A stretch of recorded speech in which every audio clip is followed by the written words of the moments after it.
I have previously made a piece of work involving a pair of hands drawing into the sand, whilst another suddenly and drastically threw sand to cover up the mark made.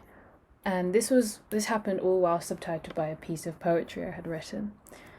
But the more I looked at the axi draw, the more it reminded me of a limb, more of a pointed finger even that could trace over some sort of textured surface, one that could translate an interaction I had previously experimented with.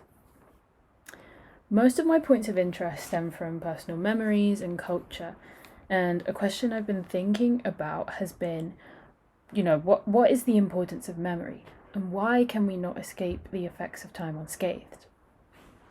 Much of my memories I hold dear to me are those from my own childhood, but as time passes, as people pass on to the next life, and as places change, the only thing we have left as a souvenir of a time long gone are our memories. My first source of research was Plato's Meno. Plato's Meno aims to explore the nature of virtue and knowledge, and whether it can be taught or whether it's an innate quality.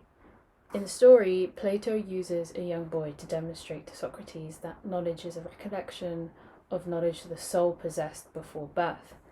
He does so by drawing a simple geometry problem in the sand with a stick from nearby.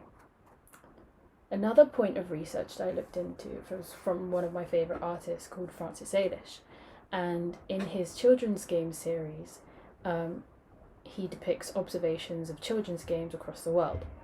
At times their games require just a stick and the ground beneath them, and they are able to reflect politics, play, and joy in a world of their own that is not that far from the one that they live in.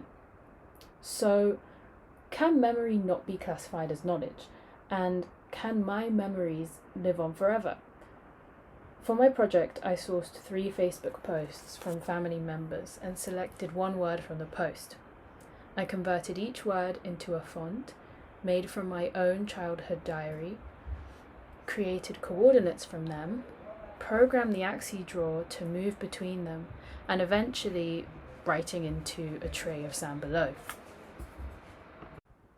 In a form of its own, the axi draw has been programmed to execute my very own writing, the same handwriting I used at 7 years old. Have I not just reincarnated the hand that wrote for me all those years ago? I kind of see it in some form of another sort of. Could this possibly be as close as I can get to touching my memories with the same disposition from that time?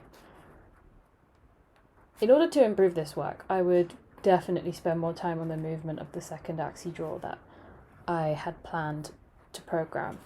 I attempted to add attachments such as a funnel, but considering the delicacy of the equipment, after the first attempt that was quite cumbersome, I decided against continuing with this method and used my hand instead. It would also be interesting for the axi draw to mimic the handwritings of others, for them to extend a digitized version of their drawing back into real life. I've also included the same video but without this voiceover because I think it's important to listen to the audio of this rhythmic axi draw soundscape that I think adds a lot to this performance.